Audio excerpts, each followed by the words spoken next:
We are in active expanding policy, let's say so, and we are looking for more talent, more experts, more people who are enthusiastic about digital communication the way we are in the board, and would like to see what are the ideas that we could support and what are the efforts to combine with the initiatives we already started, be it conferences, forum, exchange programs in the United States and in the region, or camps, hackathons, and so on. I think we should learn to strategize and to think long term, and to think about a community as well, and not just our personal immediate interest. The jobs of the future are not things that you would find in a classified ad. These are not jobs that you go to a website and find. You know, these are jobs that you create, and you find opportunities to create them. And I think there are more opportunities now than ever for young people to figure out something new and to figure out new ways of building a business and a life for themselves. Communication is a very broad topic. You know, we have government people, we have people who work in journalism, we have NGOs, activists, entrepreneurs, and so on. So on one hand, it may seem very vast, but on the other hand, we share very similar worries, problems we're trying to solve, and there's so many people from so many backgrounds, educational-wise, geographical-wise, professional-wise, that it gives an opportunity for many ideas to be born in a very surprising good way.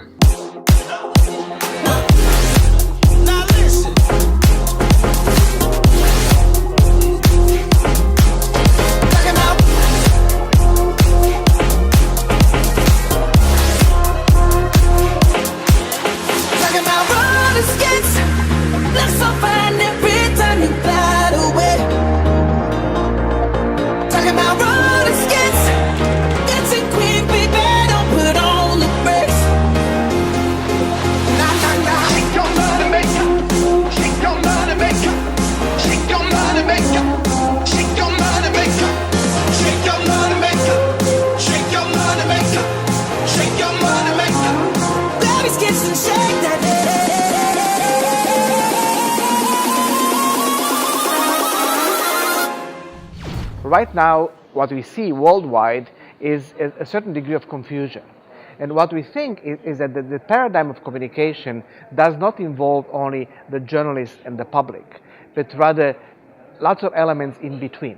It means between the journalist and the public, there are entities from the civil society, some of them from government, some of them coming from the private sector, that are not maybe generating the information, but they're sharing the information. So they became part of this broader circulation of information. And we do believe that if we create a generation, or if help create a generation of communicators that have the right values and they are kind of well inclined towards openness in information, them coming from all these fields and them creating coalitions of people who are actually promoting these values, the whole lack of clarity and confusion might get an outcome that might be positive for the development of our societies. I would say what is going on the stage is actually only the showcasing, like the little presentations to give, like the appetizers, to give the flavor of what DigiComNet is. The real thing is going on behind stage,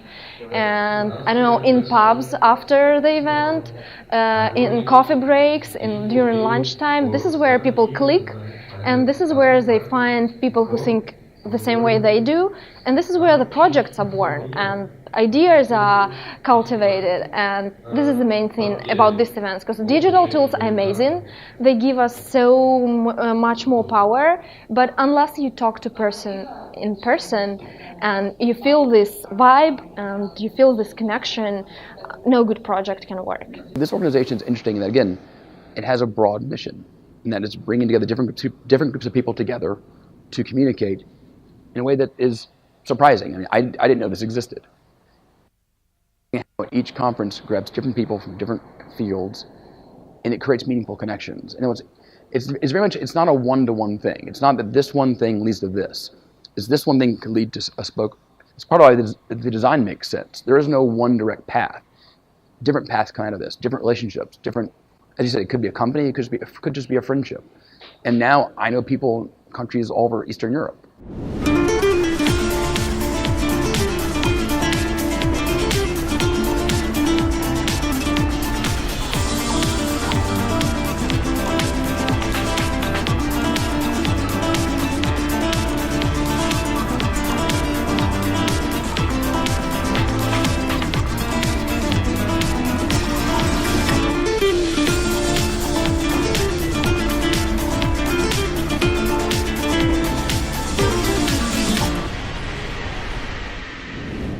Well, I think we do need these kind of communities or these kind of groups, because, I mean, it's usually easy to start, I don't know, groups or fund these groups like from up to down. That, oh, now with the government we want, you know, young people to learn this and that and how to communicate and blah blah blah blah blah, or whatever, some foreign funds or whatever.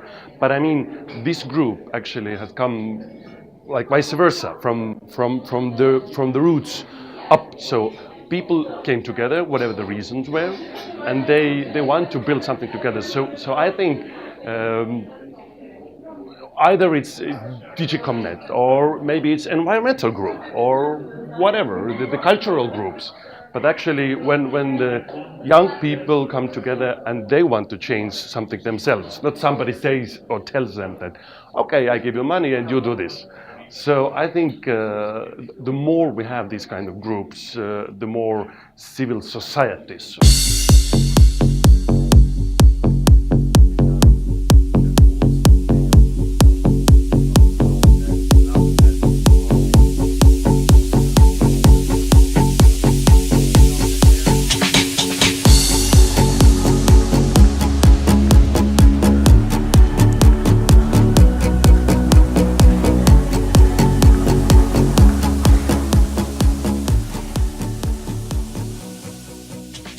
Do you want to change the world?